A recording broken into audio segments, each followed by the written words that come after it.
Welcome back to the warm-up. Allie LaForce does it again. Here's a tweet from our friend Nets GM Sean Marks on Kyrie. Kyrie has seen a specialist for the last few days, and he will undergo arthroscopic surgery on shoulder and is out for the season. That is the breaking news. Kyrie Irving officially being out for the season. Quote, "Our goal is long-term health here." And that's a quote from Sean Marks.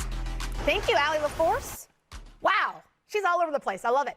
Watch out, Woj. Right? Gentlemen, we kind of knew that this was a real possibility that he would be out for the season, but what does that mean for the players who are on that roster, active and playing? For me, I feel like this is a good thing for those guys moving forward, because I mean, we look at it last year. Although they had D'Angelo Russell, these guys made the playoffs last year, made a strong push. I mean, for me, I look at the guys like Spence Dinwiddie and Karis LeVert, some of those guys that were affected, directly by Kyrie's presence in and out of the lineup.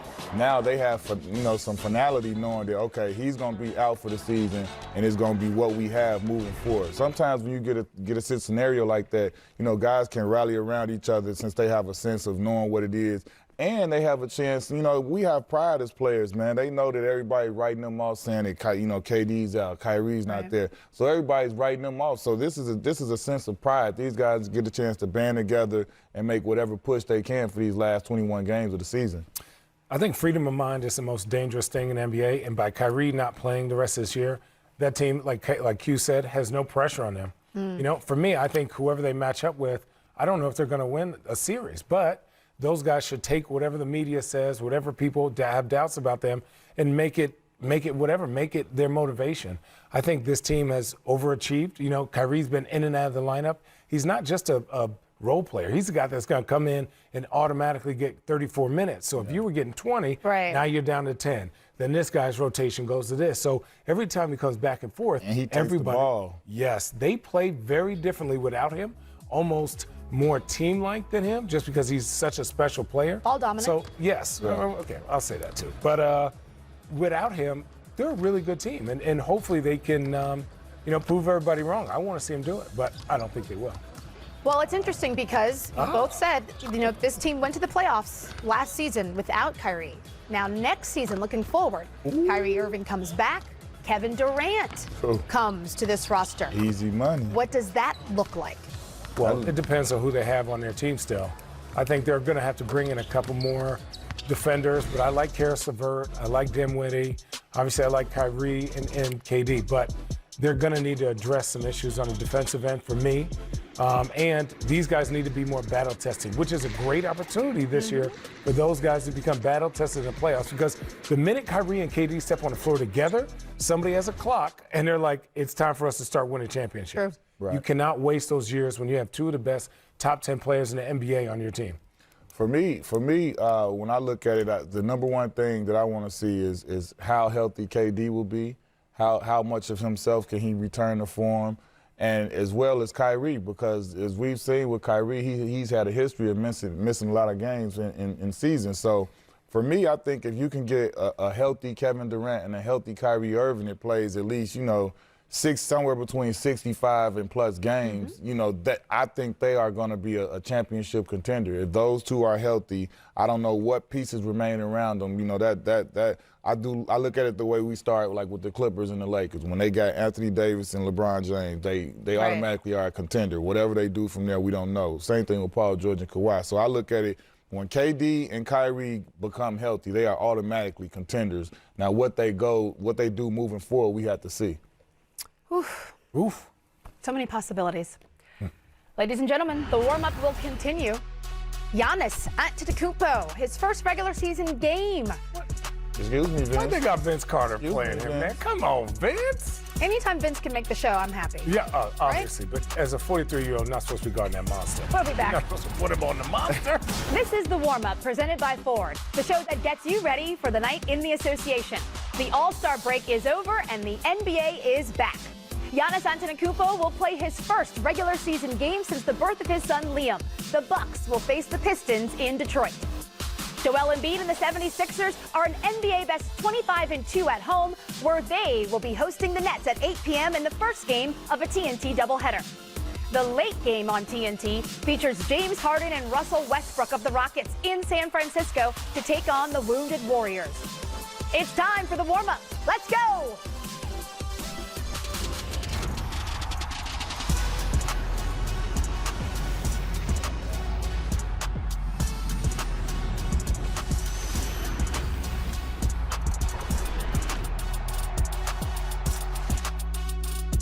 Hey there, welcome to the warm-up. I'm Stephanie Reddy. We've got Quinn Richardson and Channing Frye in the building, former teammates, in case you were wondering. Yes, we are. That's the connection. That's why the chemistry is so good on Thursday nights.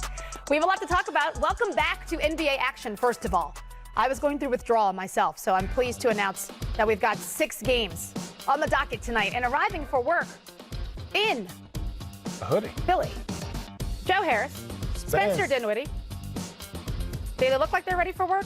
And DeAndre Jordan. Long hair don't care.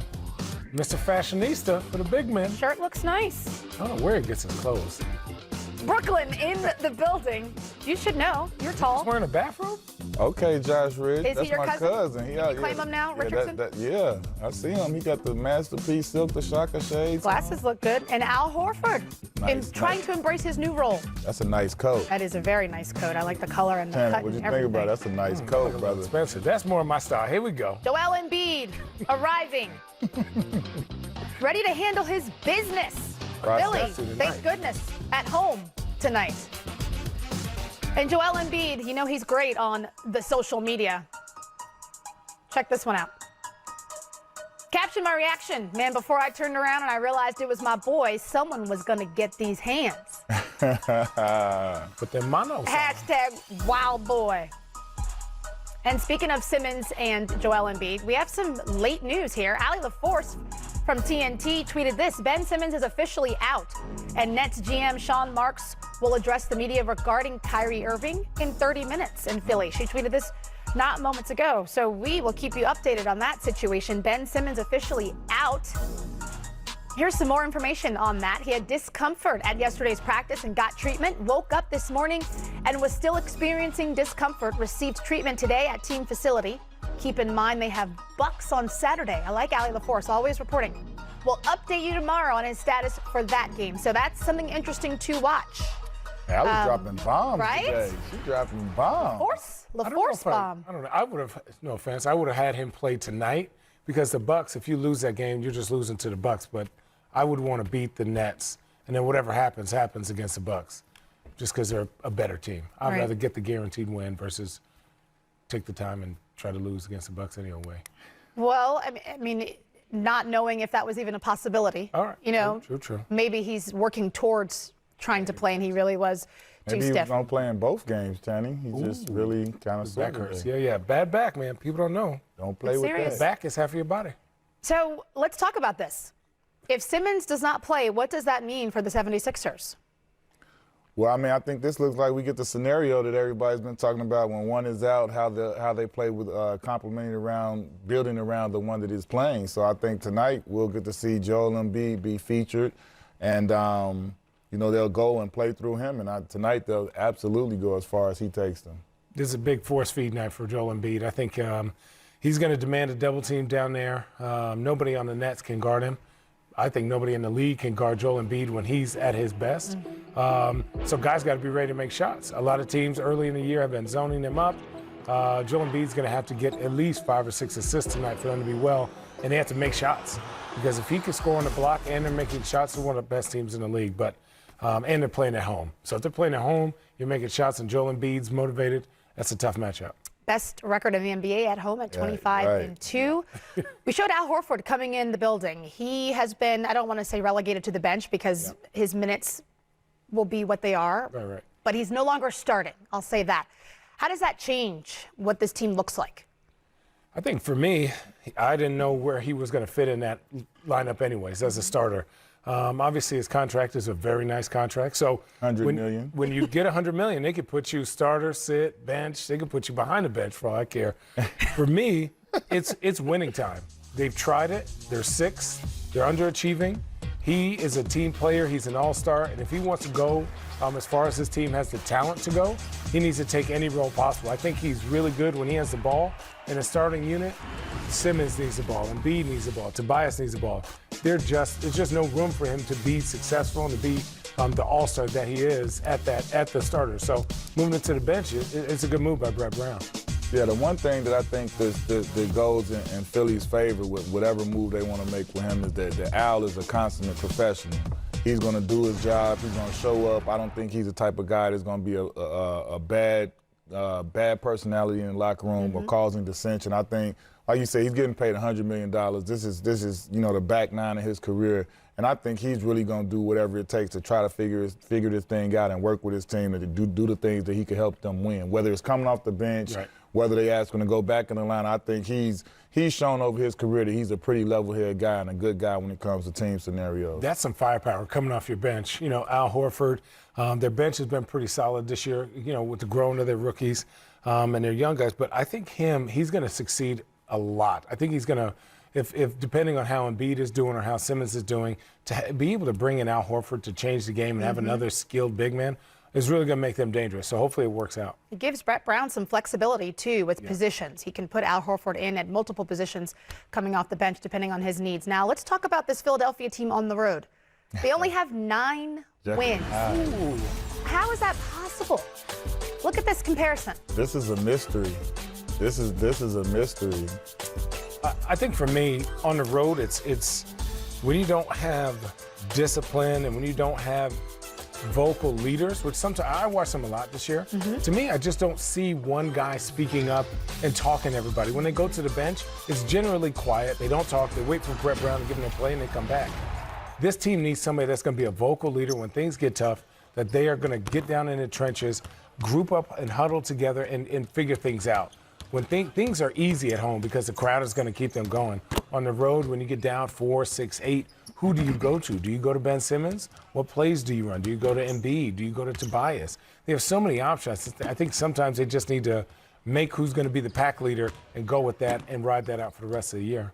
When I look at this, the first thing that pops to my mind is that I hold Joel Embiid, Ben Simmons, Tobias Harris, Al Horford. Those guys are the ones that you hold responsible. Those are your highest paid players. Those are your best players. And they have to be the one that drive winning. They have to be, whether it's going to be vocal or by actions, they have to do the things and show the way that they're supposed to carry themselves. Because for them to be that good on the road, that good at home, and then the opposite on the road, that means that you guys aren't doing the same type of preparation. Something is going wrong, and some guys may be going out. Who knows what it could be, but whatever it is, you're not preparing yourself and coming to the game the same way that you do at home. So for me, that just means, you know how it is, Shannon, when you come in and you got your vets or your best players, just in general, your best players. Yeah.